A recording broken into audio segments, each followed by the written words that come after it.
ठीक है।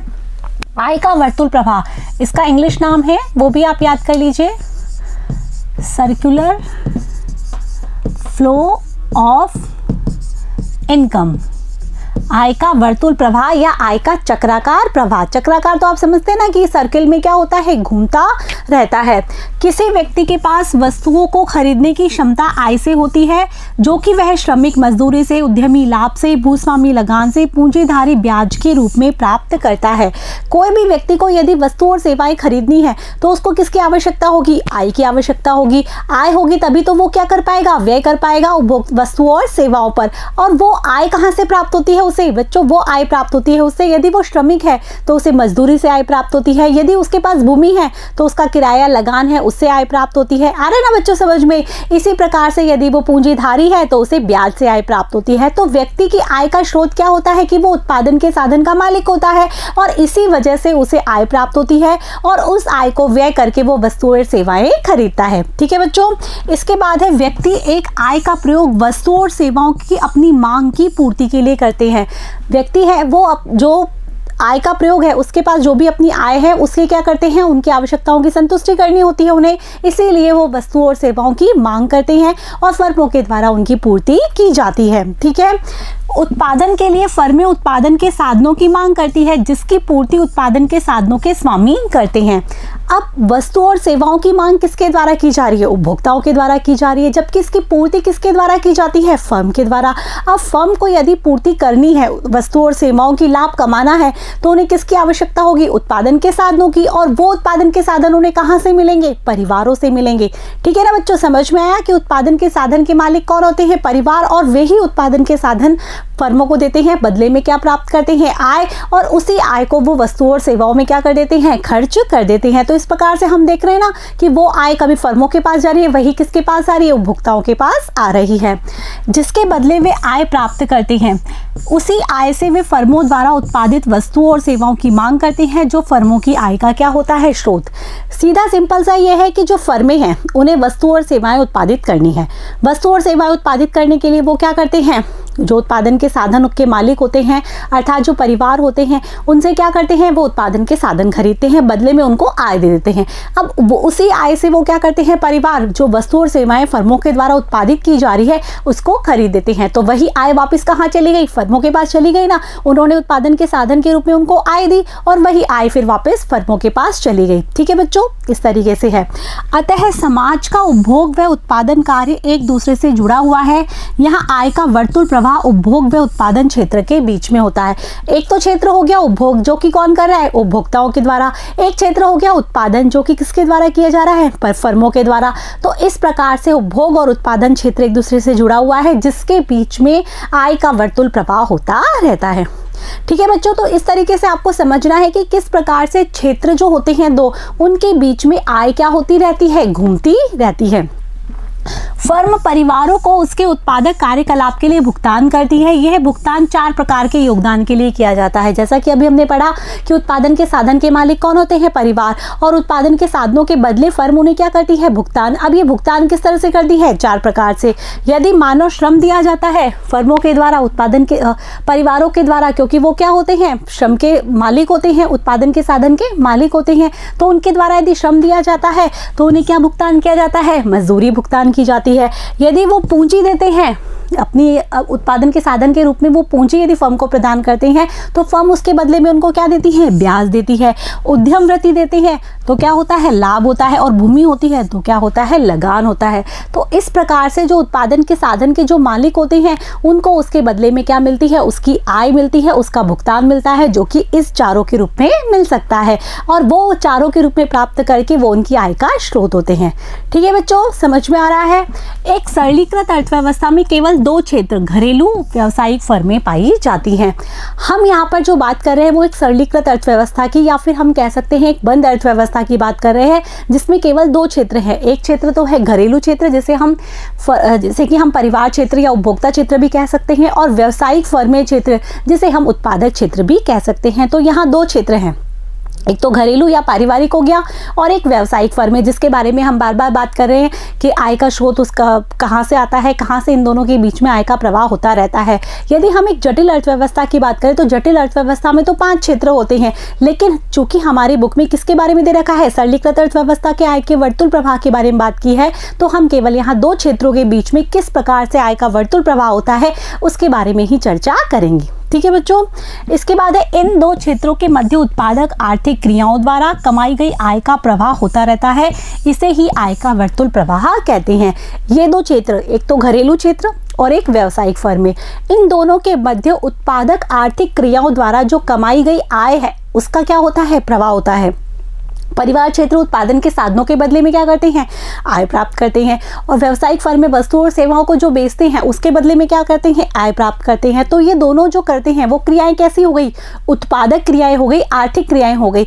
तो इस प्रकार से इनके मध्य आय का प्रवाह होता रहता है, जिसे कि हम आय का वर्तुल प्रवाह कहते हैं। ठीक है बच्चों, आया समझ में। अब है मॉडल की मान्यताएं। जो हम आय का वर्तुल प्रवाह पढ़ रहे हैं उस मॉडल की कुछ मान्यताएं। सबसे पहले तो हमने यही मान लिया कि हम सरलीकृत अर्थव्यवस्था की यहाँ पर बात कर रहे हैं, जिसमें केवल 2 ही क्षेत्र हैं, एक तो घरेलू और दूसरा है व्यावसायिक फर्में। ठीक है, और कौन कौन सी मान्यता है, देश में जो संपूर्ण उत्पादन है वो व्यावसायिक फर्मों द्वारा ही किया जाता है। यहाँ पर हम 2 क्षेत्र मान रहे हैं, घरेलू और व्यावसायिक फर्म। अब जो सारा जो उत्पादन है वस्तु और सेवाओं का वो केवल व्यावसायिक फर्में ही करते हैं। यदि किसी और के द्वारा उत्पादन किया गया तो क्या होगा, फर्में जो परिवार क्षेत्र है वो वहां से खरीद लेगा। तो वहां से न खरीदने की बजाय व्यवसायिक फर्मों से ही क्या करता है, वो खरीदता है। तो कहने का तात्पर्य यह है कि यदि व्यावसायिक फर्में ही सारा उत्पादन करेगी तो जो परिवार है उनकी सारी आय वो कहाँ पर जाएगी, व्यावसायिक फर्मों के पास ही जाएगी, अन्यथा क्या होगा, कहीं और चली जाएगी। तो इन दोनों के बीच में आय का प्रवाह नहीं हो पाएगा ना। इसीलिए यहाँ पर ये माना गया है कि जो सारा जो उत्पादन है वो व्यावसायिक फर्मों के द्वारा ही किया जाता है। ठीक है, जो दूसरी मान्यता है वो है व्यावसायिक फर्में अपना संपूर्ण उत्पादन बेचती है, कच्चा माल शेष नहीं बचता। जो दूसरी मान्यता है कि जो व्यावसायिक फर्में हैं उनके वो जो भी वस्तु और सेवाओं का उत्पादन करती हैं वो सारा माल क्या कर देती हैं, बेच देती हैं, तभी वो क्या करती हैं, अपनी आय का स्रोत सृजित कर पाती हैं। उनके पास कुछ भी माल नहीं बचता, कच्चा माल तक भी नहीं बचता है। अगला है आर्थिक क्रियाओं में सरकार का कोई हस्तक्षेप नहीं। यदि हम सरकार का हस्तक्षेप बीच में मान लें तो क्या होगा, ये जो आय का प्रवाह है उसका कुछ भाग कहाँ चला जाएगा, सरकार के पास चला जाएगा। क्योंकि सरकार क्या करती है, कर वसूलती है, तो वो फर्मों से भी कर लेगी और परिवारों से भी कर लेगी, और इसके अलावा अनुदान भी देती है, तो वो क्या करेगी, फर्मों को अनुदान देगी। तो इस प्रकार आय का कुछ हिस्सा कहाँ चला जाएगा, सरकार के पास चला जाएगा। इसीलिए हमको यदि यहाँ पर एक सरलीकृत अर्थव्यवस्था की बात करनी है, केवल 2 क्षेत्रों की बात करनी है, इसीलिए हम सरकार क्षेत्र को यहाँ से हटा देते हैं। ये मानते हैं कि सरकार का कोई हस्तक्षेप नहीं होता। ठीक है बच्चों, इसके बाद ये बंद अर्थव्यवस्था अर्थात विदेशों से आयात निर्यात नहीं। ये जो अर्थव्यवस्था है वो कैसी होती है, बंद। यहाँ विदेशों से कोई आयात निर्यात नहीं होता। यदि विदेशों से आयात निर्यात भी हम जोड़ देंगे तो आय का कुछ अंश विदेशों में चला जाएगा या विदेशों से आ जाएगा। तो हमें केवल 2 क्षेत्रों की बात करनी है, इसीलिए हम विदेशी क्षेत्र को भी यहाँ पर हटा देते हैं। ये जो मान्यताएं हैं, मान्यताओं का अर्थ ही क्या होता है बच्चों की, सबसे पहले हम कोई सिद्धांत प्रस्तुत करते हैं तो मान्यताएं देते हैं। इसका मतलब पहले जो मान्यताएं पूरी होती हैं तभी वो सिद्धांत लागू होता है। यदि ये मान्यताएं पूरी नहीं होगी तो हम जो आय का वर्तुल प्रवाह जो पढ़ने वाले हैं वो सिद्धांत लागू नहीं होगा। तो हमने पहले ये मान्यताएं मान ली है कि अर्थव्यवस्था में केवल 2 ही क्षेत्रों की बात करेंगे, जो कि सरलीकृत अर्थव्यवस्था है, घरेलू क्षेत्र और व्यावसायिक फर्में, और इन दोनों के मध्य क्या होता है, आय का प्रवाह होता रहता है, जिसके लिए आपको ये मान्यताएं याद रखनी है। ठीक है बच्चों, समझ में आ गया। इसके आगे हम देखते हैं, जब देश की अर्थव्यवस्था खुली होती है तब आय के चक्राकार प्रवाह के क्षेत्रों की संख्या कितनी होती है, 5। मैंने आपको बताया था ना कि हम यहाँ पर केवल 2 क्षेत्रों की बात कर रहे हैं, सरलीकृत अर्थव्यवस्था की बात कर रहे हैं, बंद अर्थव्यवस्था की बात कर रहे हैं।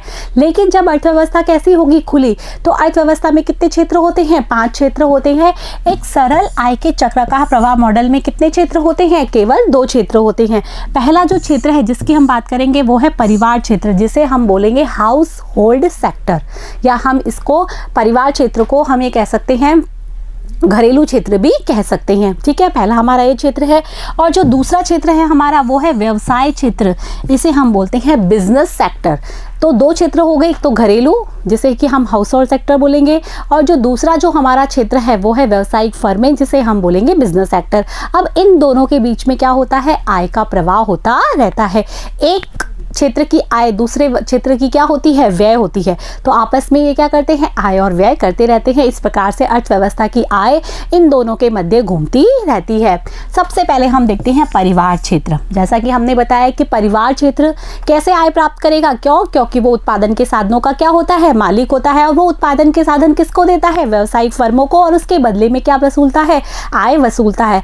अब उस आय को वो व्यय कैसे करता है, चूंकि परिवार क्षेत्र है, उसे विभिन्न आवश्यकताएं होती हैं, तो उन आवश्यकताओं की संतुष्टि के लिए वो वस्तुओं और सेवाओं की मांग करता है, जिसके बदले में वो क्या करता है, जो आय उसने प्राप्त की है उसको वो व्यय कर देता है। तो हम यहाँ देखेंगे कि किस प्रकार से परिवार क्षेत्र आय प्राप्त कर रहा है और किस प्रकार से वो व्यय कर रहा है। ठीक है बच्चों, तो यहाँ पर यही है कि परिवार क्षेत्र उत्पादन के साधनों का स्वामी होता है तथा व्यावसायिक फर्मों द्वारा किए गए उत्पादन का क्या करता है, वो उपभोग करता है। पहले वो उत्पादन के साधन देता है फर्मों को, फर्में उत्पादन करती हैं, वस्तुओं और सेवाओं को बनाती है, और उस वस्तुओं और सेवाओं का उपभोग कौन करता है, परिवार करता है। ठीक है बच्चों, जो हमारा दूसरा क्षेत्र है वो है व्यावसायिक क्षेत्र या बिजनेस सेक्टर। तो बिजनेस सेक्टर क्या करता है, बिजनेस सेक्टर के द्वारा वस्तुओं और सेवाओं का उत्पादन किया जाता है उत्पादन के साधनों को प्रयोग में लाकर। अब वो उत्पादन के साधन जो परिवार क्षेत्र देते हैं उसको प्रयोग में लाकर ये वस्तुओं और सेवाओं का उत्पादन करते हैं। बदले में उत्पादन के साधन लिए ना उन्होंने, तो उसके बदले में वो उनको आय दे देते हैं। अब आय देने के बाद जो उन्होंने वस्तुओं और सेवाएं उत्पादित की हैं उसको क्या करेंगे, वो परिवार क्षेत्रों को बेचेंगे और उनसे वही आय व्यय के रूप में ले लेंगे। तो वो उनकी क्या हो गई, फर्मों की आय का स्रोत हो गई। तो इस प्रकार से वो व्यय कैसे करते हैं, उत्पादन के साधनों के भुगतान के रूप में, और आय कैसे प्राप्त करते हैं, वस्तुओं और सेवाओं को बेचकर। आ रहा है ना बच्चों समझ में। तो इस प्रकार से व्यावसायिक फर्मों का ये कार्य होता है।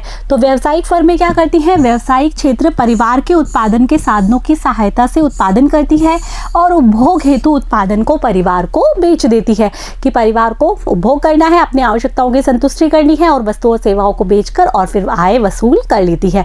तो इस प्रकार से हमने क्या देखा कि एक जो क्षेत्र है उसकी जो आय है वो दूसरे क्षेत्र की क्या हो गई, व्यय हो गई। एक क्षेत्र का व्यय दूसरे क्षेत्र की क्या हो गई, आय हो गई। तो इस प्रकार से जो आय है वो इन दोनों क्षेत्रों में घूमती रहती है। चूंकि हमने इसकी मान्यताएं मान ली, तो इसीलिए जो आय है वो कहीं और बाहर नहीं जाती, ना तो सरकार के पास जाती है, ना कोई विदेशी क्षेत्र में जाती है, केवल इन दोनों क्षेत्रों के मध्य घूमती रहती है।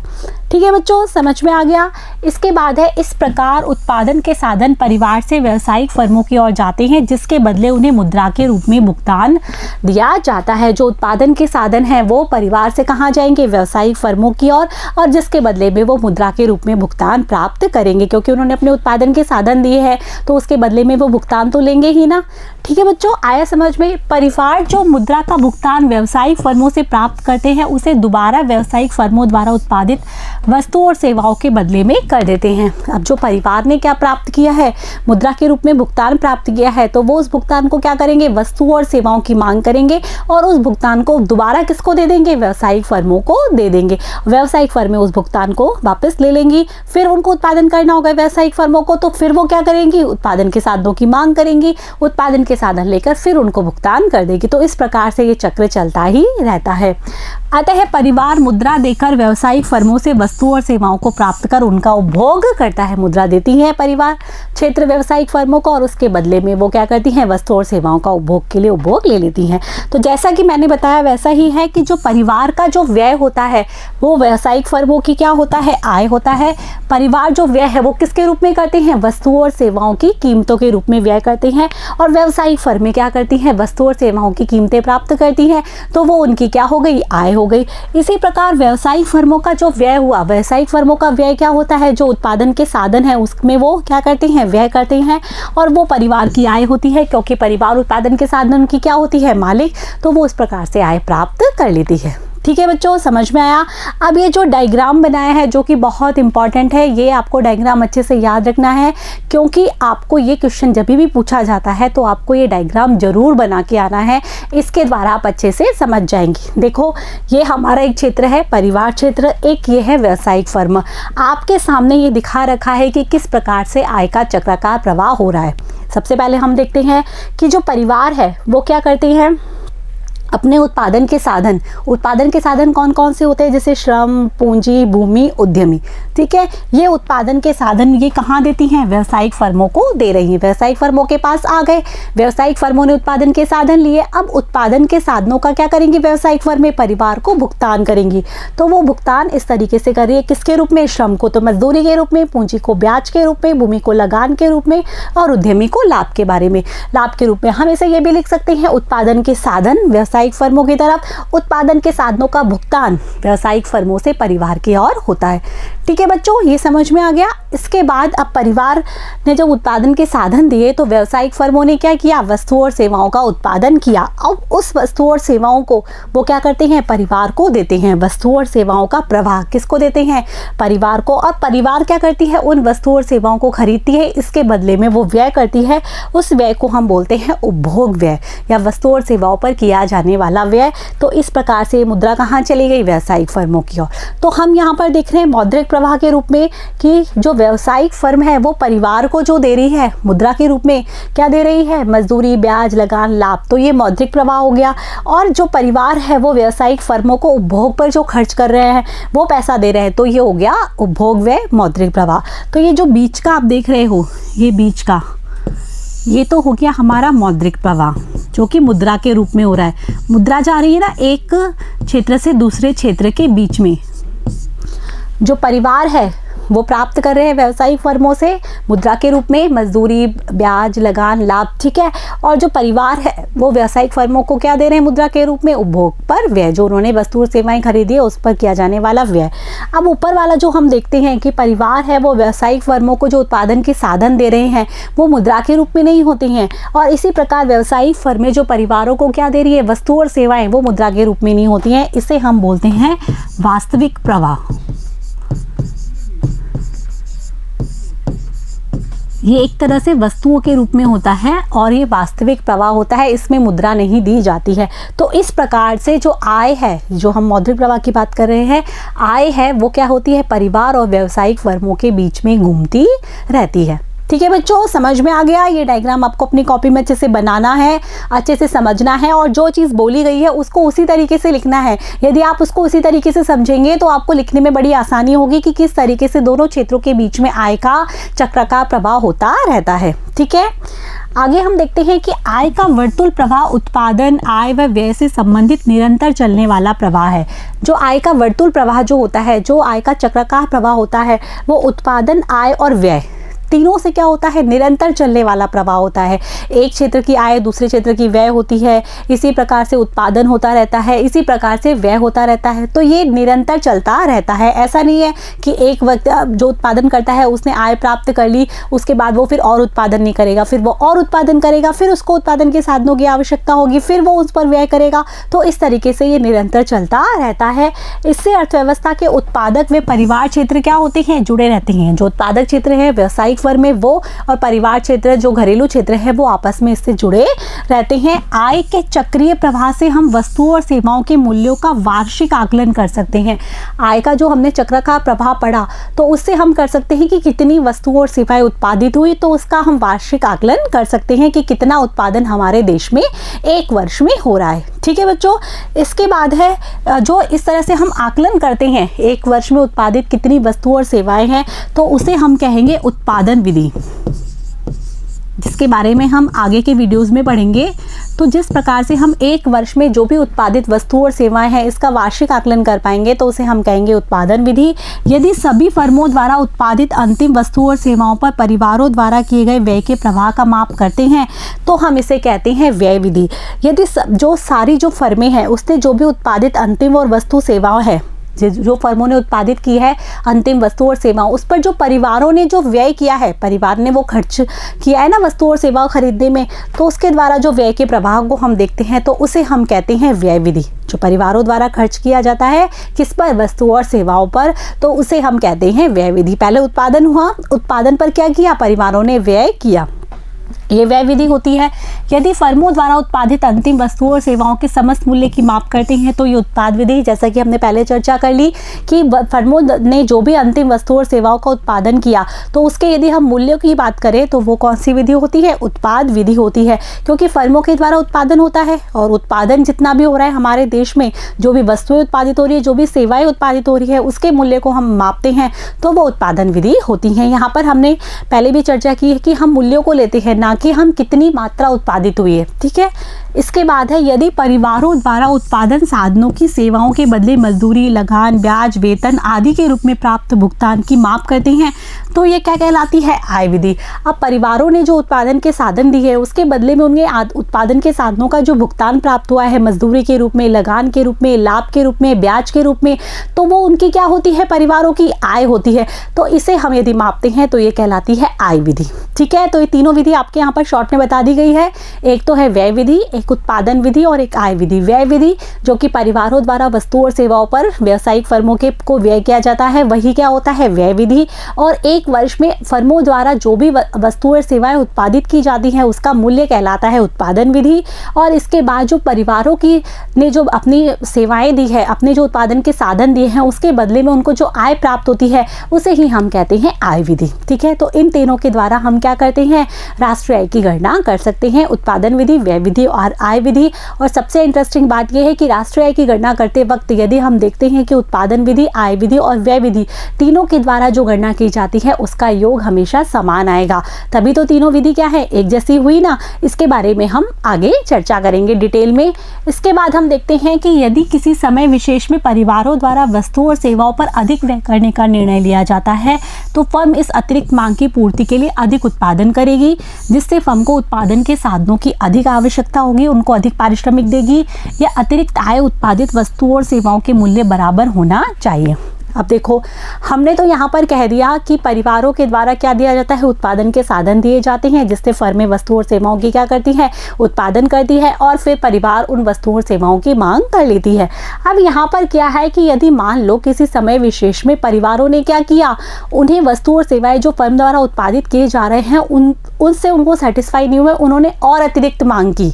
ठीक है, परिवारों द्वारा वस्तुओं और सेवाओं की अधिक मांग करने का निर्णय लिया गया, अधिक उस पर व्यय करने का उनके द्वारा निर्णय लिया गया। तो फर्म क्या करेगी? इस अतिरिक्त मांग की पूर्ति के लिए उत्पादन करेगी, नहीं करेगी? क्योंकि फर्म तो लाभ कमाना चाहती है। तो इस अतिरिक्त मांग के लिए फर्म क्या करेगी? और अधिक उत्पादन के साधनों को क्या करेगी? काम पे लगाएगी और अधिक उत्पादन करेगी, और अधिक उत्पादन के साधनों को लगाएगी तो जो परिवार है उनको और अधिक आय प्राप्त होगी। आ रहा है बच्चों समझ में? और अधिक आय प्राप्त होगी तो वो और अधिक मांग करेंगे। तो ये सारी चीजें आपस में कनेक्टेड है। यहाँ पर यही है कि वो और अधिक उत्पादन करेगी फर्में उनकी मांग को पूरा करने के लिए, जिससे फर्म को उत्पादन के साधनों को क्या होगा? अधिक पारिश्रमिक देना होगा। और ये अतिरिक्त आय उत्पादित वस्तुओं और सेवाओं की क्या होनी चाहिए? मूल्य के बराबर होनी चाहिए, क्योंकि यहाँ पर आय है जो एक क्षेत्र की आय दूसरे क्षेत्र के व्यय के बराबर है। तो ये जो आय जो वो दे रहे हैं वो उस वस्तुओं और सेवाओं जो उन्होंने अतिरिक्त मांग की उसके मूल्य के बराबर होनी चाहिए, तभी तो आय और व्यय क्या होगा? बराबर हो पाएगा। अतः परिवार को प्राप्ति है अतिरिक्त आय से अतिरिक्त व्यय की भरपाई होगी। जो अतिरिक्त आय प्राप्त होगी, उन्होंने प्राप्त की है अतिरिक्त आय उत्पादन के साधनों को देकर, तो उस आय से वो जो अतिरिक्त व्यय कर रहे हैं वो उसकी भरपाई हो पाएगी, क्योंकि वो अपने आय से ज़्यादा व्यय तो नहीं कर सकते। ठीक है, तो वो आय बराबर क्या हो जाएगा? व्यय हो जाएगा। अतः अधिक व्यय का निर्णय क्या होगा? आय को भी बढ़ाएगा। यदि वो क्या करना चाहते हैं? अपनी आय को बढ़ाना चाहते हैं तो वो क्या करेंगे? अधिक व्यय का निर्णय लेंगे, जिससे उनकी आय भी क्या हो जाएगी? बढ़ जाएगी। ठीक है बच्चों, समझ में आ गया? तो इस तरीके से आप में यहाँ पर हम कनेक्टिविटी देख रहे हैं घरेलू क्षेत्र में और उत्पादन क्षेत्र में कि किस प्रकार से एक क्षेत्र की आय दूसरे क्षेत्र की व्यय बनती है। यदि व्यय बढ़ाने का निर्णय लिया जाता है तो किस प्रकार से आय भी क्या हो जाती है? बढ़ जाती है। ठीक है, इसके आगे है यह मॉडल सरलीकृत अर्थव्यवस्था का मॉडल है जो वास्तविक अर्थव्यवस्था के विस्तार का वर्णन नहीं करता, क्योंकि यहाँ माना जाता है कि परिवार बचत नहीं करते, सरकार नहीं होती, व अन्य देशों से व्यापार नहीं होता। अब हमने ये पूरा मॉडल पढ़ लिया घरेलू क्षेत्र और उत्पादन क्षेत्र के बीच में, या कहें परिवार क्षेत्र या व्यावसायिक फर्म क्षेत्र के बीच में। हमने यहाँ पर बात कर ली कि किस प्रकार से एक क्षेत्र की आय दूसरे क्षेत्र की व्यय होती है। लेकिन यह जो अर्थव्यवस्था है जिसकी हम बात कर रहे हैं वो एक सरलीकृत अर्थव्यवस्था सकता है। यदि हम वास्तविक जीवन में देखें तो ये मॉडल संभव नहीं है। क्यों? क्योंकि इसमें ये माना गया है कि सरकारी क्षेत्र नहीं होता, विदेशी क्षेत्र नहीं होता, परिवार के द्वारा बचत नहीं की जाती है। इस तरीके से यहाँ मान्यताएं मान ली गई है जो कि वास्तविक जीवन में संभव नहीं है। यह मॉडल केवल आपको ये समझाने के लिए है कि आय किस प्रकार से एक क्षेत्र से दूसरे क्षेत्र के बीच में घूमती रहती है। यदि मानो परिवार द्वारा बचत कर ली जाती है, यदि परिवार बचत कर लेगी तो वो क्या होगा, इतना व्यय नहीं कर पाएगी, इतना व्यय नहीं कर पाएगी तो वो वस्तु और सेवाओं का इतना उत्पादन नहीं कर पाएंगे। तो इस प्रकार से ये मॉडल सक्सेस नहीं हो पाएगा।